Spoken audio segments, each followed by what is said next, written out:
안녕하세요. 제1027호 일요서울 주간 브리핑의 아나운서 김수영입니다. 공안통 검사로 유명한 서울중앙지검 이진한 2차장 검사. 그가 지난해 송년회 자리에서 여기자들에게 부적절한 처신을 했다고 하는데요.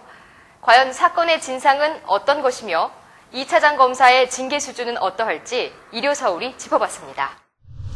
지난 12월 26일 2차장 검사는 중앙지검 출입기자 20여 명과 함께 서초동 한 삼겹살집에서 송년회를 가졌는데요. 참석자들에 따르면 이 자리에서 2차장 검사는 3명의 여기자들에게 각각 어깨 동무, 손등에 뽀뽀, 그리고 허리를 감싸는 등의 부적절한 처신을 한 것으로 알려졌습니다. 하지만 2차장 검사가 솜방망이 처벌을 받을 것이라는 게 전현직 법조 출입기자들의 반응인데요. 징계 수준은 주의나 경고도 받지 않을 것이란 냉소적인 반응마저 나오고 있습니다. 민주당 서영교 의원실 관계자는 검찰이 청와대 핵심 실세와 친분이 강한 2차장을 옷 벗길 가능성은 매우 낮다면서 하지만 2월 정기 인사에서 불이익 정도는 받을 것으로 내다보고 있다고 전했습니다.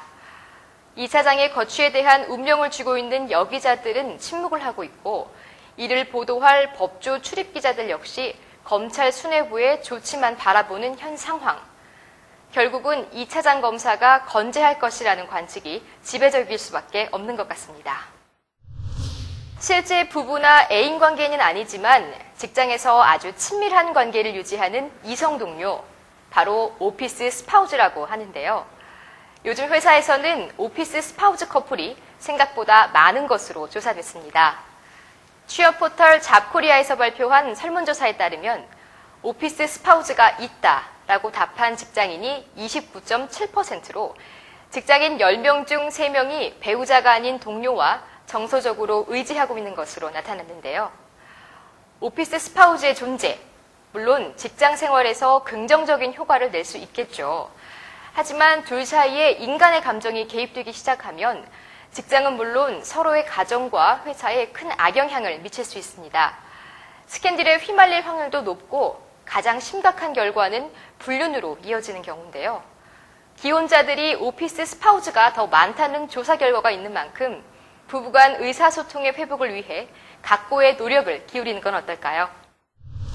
몇 년 전 새로 등장해 수많은 피해자를 만들었던 금융사기수법 보이스피싱. 그런데 지금은 보이스피싱이 한물 간 사기수법이 됐고 휴대전화와 문자메시지를 이용한 사기수법, 스미싱이 극성이라고 합니다. 스미싱은 문자메시지에 적힌 인터넷 주소를 클릭하면 저절로 소액 결제가 되는 시스템인데요.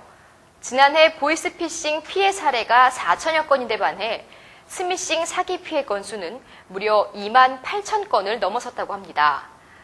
스미싱 피해가 급격히 증가하자 경찰과 지자체에서는 스미싱 예방에 대한 광고 및 홍보를 시작했지만 스미싱 방법이 다양해졌기 때문에 피해는 점차 늘고 있는 실정인데요.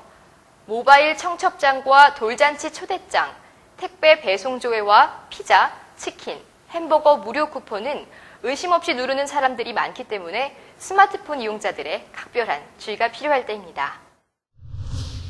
지금까지 제1027호 일요서울 주간 브리핑의 아나운서 김수영이었습니다. 고맙습니다.